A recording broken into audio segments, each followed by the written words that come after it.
بسم الله الرحمن الرحیم. منظور پښتون چې تاسو سره کومې خبرې وکړې، زه به ما خواست کوم چې دا ځوانان د دوی دپاره بیل پنډال به دوی به ناستې مشران به دلته وي، خو چې دا کومه خبرې له موږ راغلي یو او دلته دا خبره وشوه، ډېر په تکلیف سره موږ تر دې ځای پورې راورسېدو. تکلیف څه ته وایي؟ اخر موږ 15 شهیدان ورکړه، 10 زخمیان دي، د دې نه به زیات تکلیف سام رہی او د هغې نه پس مرکزي او صوبایي حکومت ناست دی او بیا سیاسي پارټۍ ناستې دي او په هغې کې چې کوم دی نو مونږ دا خبره کړې ده چې 3 ورځې به پرامن دا جرګه چې کوم دی کېږي او دا به چې کوم دی سر ته رسي او دغه رنګ بېګا زمونږ یو جرګه پرون سهار وشوه، دویمه جرګه منظور پښتون دي سره دلته په جمرود کې وشوه او د هغې په نتیجه کې دا فیصله وشوه چې 3 واړه ورځې به په پرامن طریقه دا جرګه کېږي. لہذا زه دلته نوره خبره ځکه کول نه غواړم چې هغه به داسې نه وي چې هغه نور ملګري م راغلي، زه ټولو هغه ملګرو ته هرکلی وایم چې څوک راغلي دي، چې د هر ځای نه راغلي، د هرې پارټۍ راغلي دي، دا مونږ ټول شریک ملګري یو او دلته چې کوم دی په دې ځای کې ناست یو او دې کې شک نشته چې د دې جرګې منتظمین چې کوم دی نو هغه زمونږ مطلب چې پی ټي ایم دی او هغه منتظمین دي، خو ناس پکې ټول پښتانه دي او پښتنې جرګې دلته چې څومره راغلي دي، زه په خیر راغلیم ویم، د هوش او حواس نه به کار مخلو او په رښتیا خبره ده چې دا یو شاباسۍ به زه پی ټي ایم له په دې ورکوم چې دا یو وخت رالو چې دلته شهیدان شو او زخمیان شو، نو په دې کې د دې نه پس هره فیصله کېدی شوه، دې کې ډېره مطلب چې دومره تیزه فیصله کېدی شوه چې حکومت سره به یې علاج نو، خو مونږ غواړو چې پښتانه د شعور سره، د عقل او د فهم سره د خپل قوم د مستقبل په خاطر هغه خبرې وکړي چې مونږ دایمي ګټه وکړو. مونږ تاریخي طور مطلب ټول عمر مقابلې کړي دي، مونږ به په مستقبل کې مقابلې کوو او دا سختې به په مونږ راځي، خو د دې سختو ما دلته په اشاره انټرویو کې ووی چې زما یک یو زوی و چې کله شهید شو نو ما له ټوله داسې میډیا ما ته ناسته وه، ای دا خیال و چې د زوی شهید شوی دی به اشتعال کې راشي،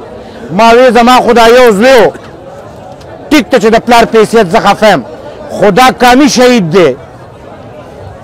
دا داسې نه چې دا د مې افتخار زوی شهید دی، که ما د دهشتګردو خلاف مقابله نه کوله زما زوی به نه شهید کېدو، چې ما مقابله کوله نو زما زوی شهید شو، لہذا دا خو زما یو زوی که 10 زامن وی ما په دې قوم قربان کړي، لہذا نه یریږو چې څومره کاڼې مات شي نو تېره شي،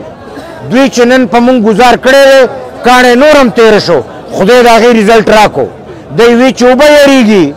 جرګه به ونه شي، اوس حکومت په خپله وایي پرامن جرګه او 3 ورځې به ټیک ټاک وي او عقل یې کار شروع کړو، نو دا یوه خبره دی وکړه چې څوک جرګې له ځي د ده شناختي کارډ به هم ختمي او پاسپورټ به هم ختمي او دی دلته جرګه کې په اشارتن هم وکړه او محسن ناست و هغه وی چې ما ته په دغه باندې هم خبر رالو، په میسج باندې په موبایل کې ما ته وی چې شکر وباسئ چې موږ د نه شناختي کارډ غواړو، شکر وباسئ چې موږ د نه پاسپورټ غواړو، که سبا یې ته راکې موږ د نه نه غواړو بیا به څه کې، بیا به دې کومه لارې، لہذا ښه په خپله طریقه دا ستا اختیار نه دی، انټیریر منسټر زما د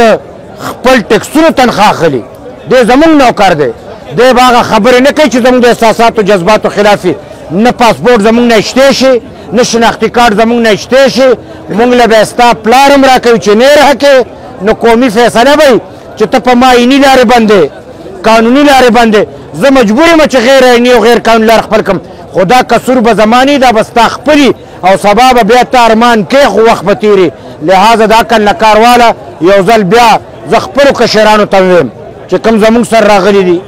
کوم ځوانان دي چې کوم د دې منتظمین تاسو ته څه وایي په هغه خبره عمل وکړئ، هله به دا جرګه چلیږي چې مونږ د دوی سره کوآپریشن وکړو، مونږ هم په خپله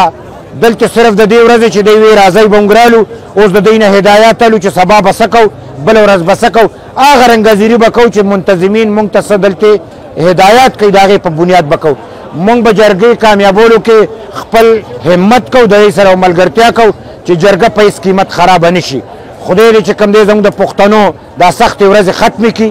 خدای دې زموږ په وطن امن راولي خدای دهشتګردي ختمه کړي او د دهشتګردۍ چې د هر چا په جامه کې دهشتګرد دی مونږ یې خلاف یو په دهشتګردو کې ګډ او بډ نشته چې د هر طرف نه دی مونږ بیا مقابله کوو په خپله خاوره به دهشتګردي هم ختمو نه د دوی اپریشن منو نه مذاکرات منو مونږ چې کوم دی نیغه نیغه خبره کوو چې دا قوم به اعتماد کوي دا پښتون قوم دی په مونږ باندې سخته ده چې په چا سخته ده د هغې اعتماد کې به اخلي او دا جرګه به هم انشاءالله تعالی همدغه رنګ خبره کوي چې دلته به امن څنګه راځي دهشتګردي به څنګه ختمېږي په هغې به عمل کوئ لہذا د خدای نه به سوال کوم چې یا خدایه مونږ له شعور راکې مونږ له عقل راکې مونږ له د دوست دشمن پہچان راکې او که په دې کې څه کمی بیشی یا خدایه هغه کمی بیشی ترې وباسې زمونږ ورورولي مضبوطه کې او مونږ ته خپله لاره کې خنډان دي دا ختم کې او یا الله تش په دعاګانو نه کېږي همت او جرأت راکې چې د دې حالاتو مقابله وکړو واخر دعوانا ان الحمدلله رب العالمین